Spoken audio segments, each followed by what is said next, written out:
Doctor Mulayam Singh अमर रहे, अमर रहे। पंडित हरिराम वर्मा अमर रहे, अमर रहे। पंडित हरिराम वर्मा अमर रहे, अमर रहे। पंडित हरिराम वर्मा अमर रहे, अमर रहे। अखिलेश यादव जिंदाबाद, जिंदाबाद, यादव डिम्पल यादव जिंदाबाद, जिंदाबाद। मंच पर हमारे सभी उपस्थित सम्मानित नेता साथी, इस कार्यक्रम में उपस्थित आदरणीय बुजुर्ग, माताएं, बहनें, नौजवान साथी हमारे साथ रथ में और इस मिलने के कार्यक्रम में, जनसंपर्क के कार्यक्रम में चल रहे पूर्व विधायक, पूर्व मंत्री शिवपाल बेरिया जी, विधायक रेखा वर्मा जी, विधानसभा के अध्यक्ष हमारे वर्मा, अखिल कटियार जी, और यहाँ पर उपस्थित बहुत बड़ी संख्या में हमारी पार्टी और पदाधिकारी, सभी नेता, कांग्रेस पार्टी के हमारे पदाधिकारी और किसान यूनियन के भी हमारे एक साथी दिखाई दे रहे हैं, और उपस्थित सभी हमारे किसान भाई, गांव दूर दूर से चल कर के आए सभी मजदूर किसान भाई और पत्रकार साथियों, सबसे पहले मैं आप सबका बहुत बहुत धन्यवाद और आभार प्रकट करना चाहता हूं कि आप लोगों ने इतनी बड़ी संख्या में आकर के हम सभी समाजवादियों का मनोबल बढ़ाने का काम। अखिलेश यादव जिंदाबाद, यादव वीर सिंह जिंदाबाद जिंदाबाद अखिलेश यादव वीर सिंह जिंदाबाद जिंदाबाद। मैं प्रखर गौतम जी का, जो बहुत नौजवान हैं, इनका विशेष धन्यवाद दूंगा, और इसलिए धन्यवाद दूंगा कि आज के समय की जरूरत है हमें अपने लोकतंत्र को बचाने के, और जो बाबा साहब भीमराव अम्बेडकर जी ने संविधान दिया, उस संविधान को बचाने के लिए हम सबको मिलकर के काम करना पड़ेगा। जिस तरीके से कभी समुद्र मंथन हुआ था, हमारे गांव के और पुराने लोग जानते होंगे वो कहानी, और वो हम लोगों ने बचपन से पढ़ी कि एक समय पर समुद्र मंथन हुआ था। इसी तरीके से 2024 के चुनाव में ये संविधान मंथन होने जा रहा है। एक तरफ तो वो लोग हैं जो संविधान के रक्षक हैं, जो संविधान की रक्षा करना चाहते हैं, दूसरी तरफ वो लोग हैं जो संविधान के भक्षक हैं, जो संविधान को खत्म करना चाहते हैं। तो जो लोग कह रहे हैं 400 पार, इस बार संविधान को हम लोग साक्षी मान करके और संविधान के साथ खड़े होकर के उनके साथ करेंगे आर और पार। अखिलेश यादव जिंदाबाद, अखिलेश यादव। ये हमारा देश का दुनिया में सबसे अच्छा संविधान है। जिस समय संविधान बना, मैं समझता हूं दुनिया में सबसे बेहतर, और धरती पे इतनी जाति के, इतने धर्म के लोग एक साथ कहीं नहीं रहते होंगे जितने अपने भारत में रहते हैं। ये हमारी मिली जुली संस्कृति है। हम एक दूसरे का सहारा बनते हैं, हम एक दूसरे के कारोबार और काम से जुड़े लोग हैं।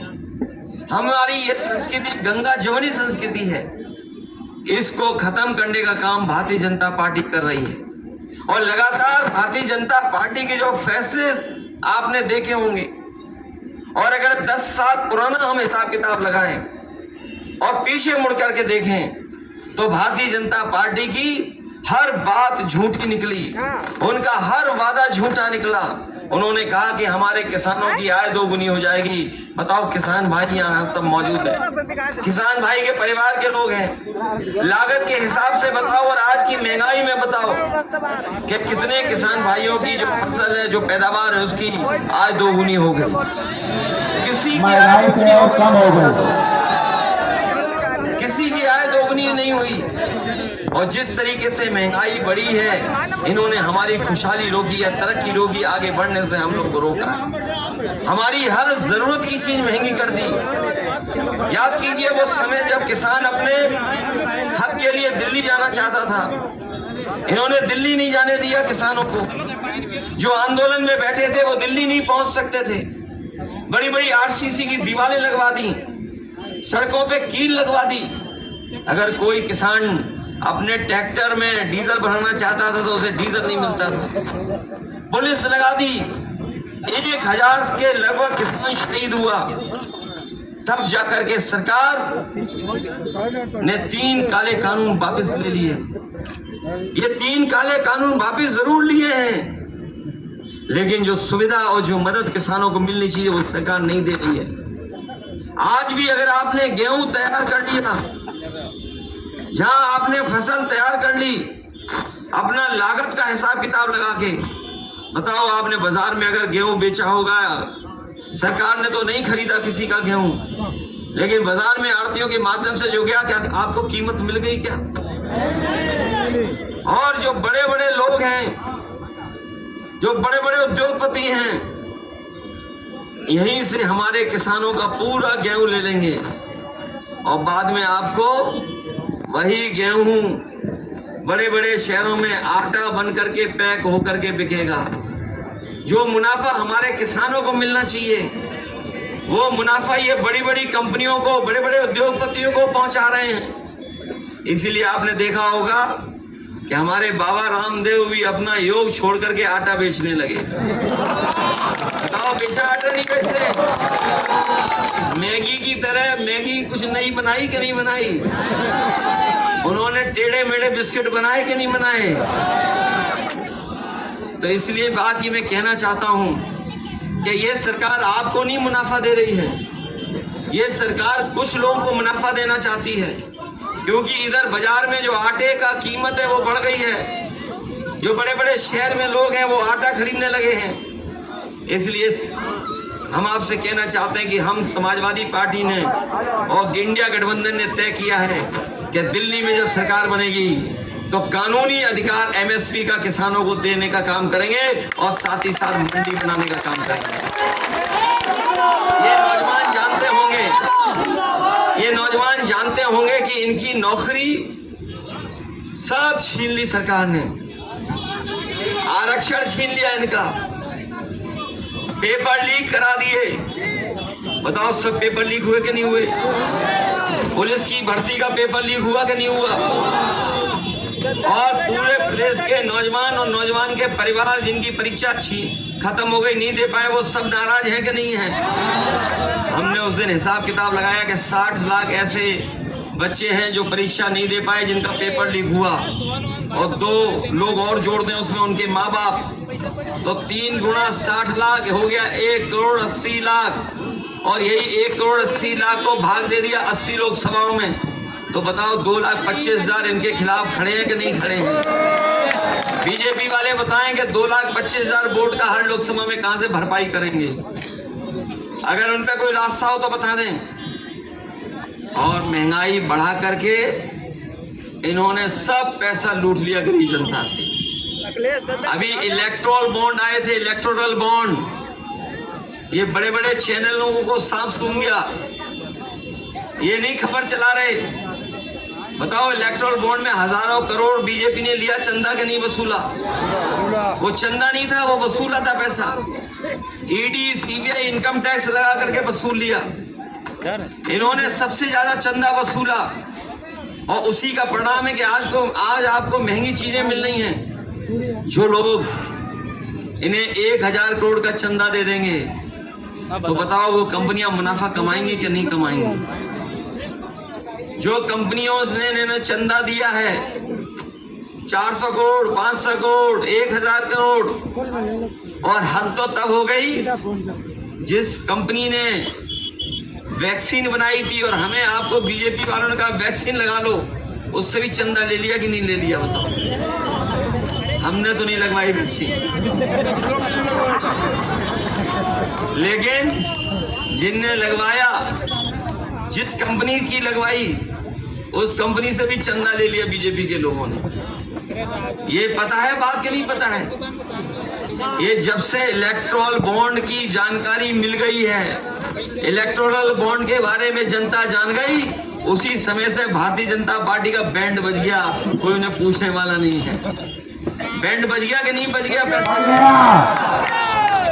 ये बिजली महंगी हो गई कि नहीं हो गई? हो गई। डीजल पेट्रोल हो गया, बढ़ाई हो गई। और याद कीजिए, समाजवादियों ने लैपटॉप दिए थे, वो आज भी चल रहे कि नहीं चल रहे? चल रहे। किसी के घर में है कि नहीं है? जन सेवा केंद्र चला रहे हैं। अच्छा वो प्रोफेसर दिग्विजय सिंह यादव जन सेवा केंद्र चला रहे हैं अपना। भैया इधर संचालन कर रहे हैं, हमारे पास खुद रखा था सब। ऐसे बहुत सारे साथी हैं बिना भेदभाव के हमने लैपटॉप दिया और उसी की नकल कर ली इन्होंने। हमने इतना बड़ा दिया, इन्होंने इतना दे दिया। अगर हमने फोटो लगाई अपनी और नेताजी की तो इनने भी लगा दी फोटो। नकल की कनी की नकल। और जो हम लोगों ने एम्बुलेंस चलाई थी गरीबों की मदद के लिए वो खराब कर दी इन्होंने। खराब कर दी हो भैया, आती भी नहीं है। और 100 नंबर जो आपकी मदद के लिए पुलिस को दी थी और उसका नंबर 112 कर दिया। पुलिस को लगा कि उन्हें भी अपनी वसूली बढ़ा देनी चाहिए। बताओ बढ़ गई क्या नहीं बढ़ गई? और अन्याय हुआ कि नहीं हो रहा है? हुआ। और हमारे ये शिक्षा मित्र 5000 जान दे चुके हैं। तुम्हारी कोई मदद कर सकता है तो हम लोग कर सकते हैं, कोई मदद नहीं करेगा शिक्षा मित्रों की। और बहुत से फैसले हैं ऐसे जो सरकार ने गरीब जनता के खिलाफ लिए हैं। आपकी खाद की बोरी से खाद निकाल ली, पहले 5 किलो निकाली, फिर कितनी और निकाल ली? 5 और निकाल ली। तो कुल मिला के कितना किलो आप ले लिए, निकाल लिया? 10 किलो। और पैसा उतना ही है कि नहीं उतना? हाँ उतना ही है। ये जो महंगाई और मुनाफे का खेल इन्होंने पार्ले जी बिस्कुट से सीखा है। पहले पार्ले जी के हमारे बुजुर्ग होंगे जानते होंगे। बताओ पार्ले जी का बिस्कुट पैकेट इतना बड़ा आता था 1 रुपए में, 100 ग्राम का 100 ग्राम का। और अब बताओ उतने ही पैसे में इतना पैकेट हो गया कि नहीं हो गया? अगर ये दोबारा आ गए तो 1 बिस्किट वाला पैकेट मिलेगा आपको। अभी कितने का पैकेट है? 5 रुपए। नहीं, पैकेट में बिस्किट कितने हैं? 46 ग्राम। तो सोचो अब आगे क्या होगा, महंगाई और मुनाफे का खेल क्या होगा। इसलिए मैं आपसे निवेदन करना चाहता हूँ कि हमारी मदद करो, समाजवादियों की मदद करो। और मैं जानबूझ करके हवाई पट्टी पर उतरा था। वो हवाई पट्टी इसलिए बनाई थी कि ये जो हमारा पिछड़ा इलाका है ये कन्नौज से दब गया और बड़े शहरों से दब गया, कानपुर से दब गया। कम से कम यहाँ भी कुछ कारखाने उद्योग लग जाते और कम से कम खेती से जुड़े कारखाने लग जाते। इधर आटे का बिस्किट का बाजार बड़ा बन गया। आजकल शहर में 2-3 बड़ी कंपनियां उसी का आटा खा रहे हैं सब लोग। 2-3 बड़ी कंपनियां उसी का आटा लेते हैं सब लोग। इधर कारोबार बढ़ गया उस चीज का। और मैं ये भी जानता हूँ कि हमारे लोगों की खेती के नुकसान हुआ है, कब पानी निकालने की कोई जगह नहीं बनी। अभी जब मैं हवाई पट्टी से उतरा तो मैंने कहा कि अगर हम हवाई पट्टी बना सकते हैं तो हवाई पट्टी के नीचे से अगर पाइप भी निकालना पड़ेगा तो पाइप निकाल देंगे, नाला निकाल देंगे, जिससे हमारे किसानों और उस समय जिन पे झूठे मुकदमे लगे हैं हम लोग उन मुकदमों को पहले कानूनी लड़ाई लड़ेंगे और कानून में जो मुकदमे वापस भी हो सकते हैं तो वापस भी कराने का काम हम लोग करेंगे।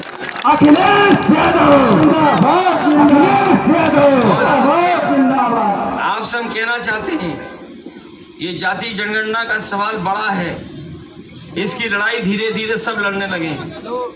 और सोचो अब तो कांग्रेस पार्टी भी कहने लगी हम एक्सरे कराएंगे।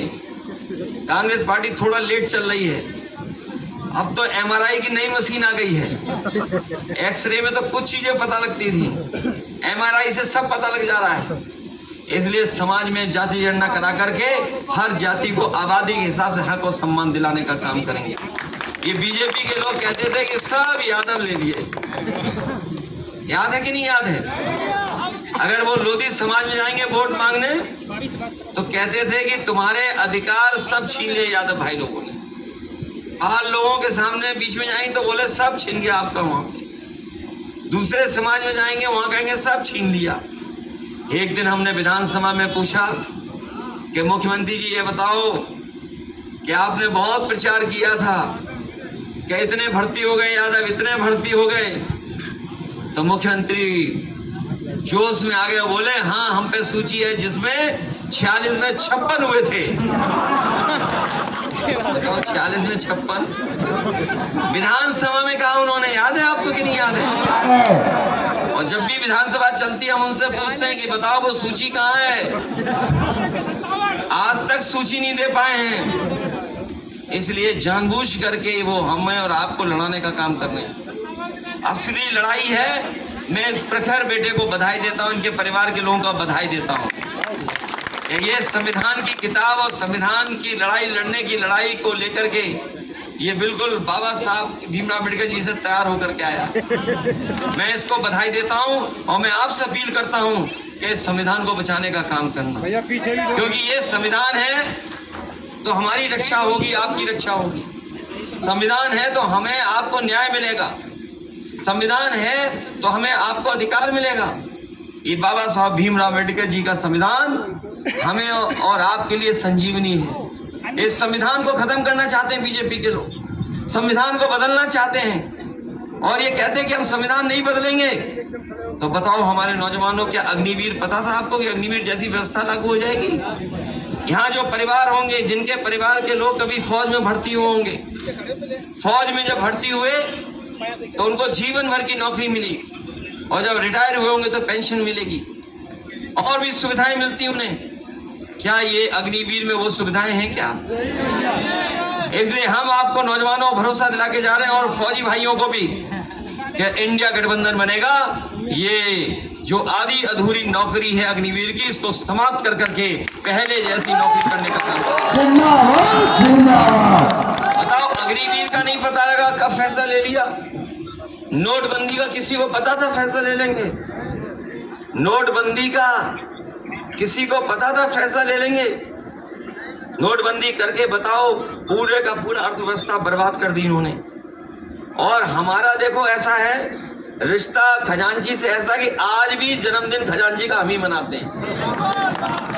वैसे तो ये खजांची का जन्मदिन बीजेपी वालों को मनाना चाहिए, क्योंकि बीजेपी के वालों की वजह से वो बेटा पैदा हुआ बैंक में। यहाँ से कितनी दूर है खजांची का गांव?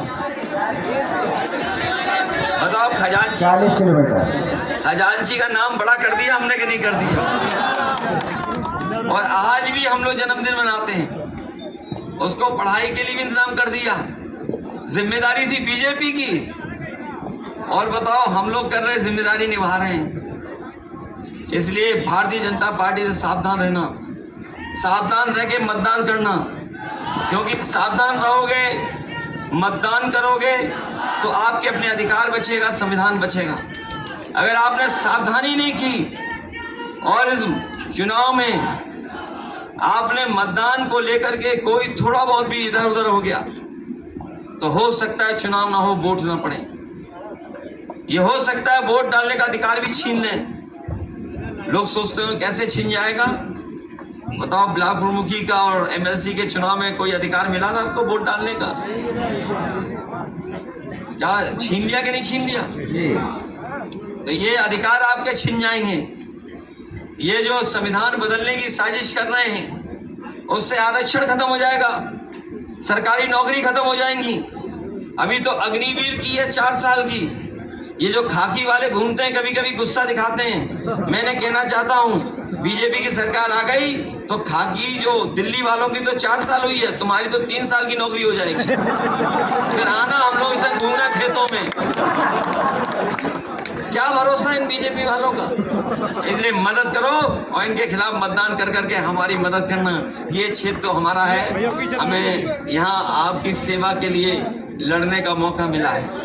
वैसे तो हम पूरे प्रदेश में जगह जगह घूम के प्रचार कर रहे हैं पार्टी के प्रत्याशियों के लिए भी, और हम लोगों ने टिकट इन्हें भी दे दी। पहली बार टिकट चुनाव लड़ी थी, इनके परिवार को टिकट देनी पड़ती है, पता नहीं क्यों। बताओ दी नहीं टिकट दी? धनीराम वर्मा जी कितनी बार रहे बताओ? कितनी बार रहे? 5 बार। और नेताजी उन्होंने सबसे ऊंची कुर्सी बिठाया कि नहीं बिठाया? बैठाया। तो हम इनसे कहेंगे और इनके साथियों सहयोगियों से कहेंगे कि हमारी भी मदद करें। सब लोग मिलकर के मदद करना, जी सब लोग सहयोग करना। करेंगे। अभी तक तो हम अपने लिए नहीं वोट मांग रहे थे, अब आके अपने लिए वोट मांग रहे हैं। और कितने वर्षों के बाद हमें लड़ने का मौका मिल रहा है, बहुत वर्षों के बाद। सबसे ज्यादा काम समाजवादी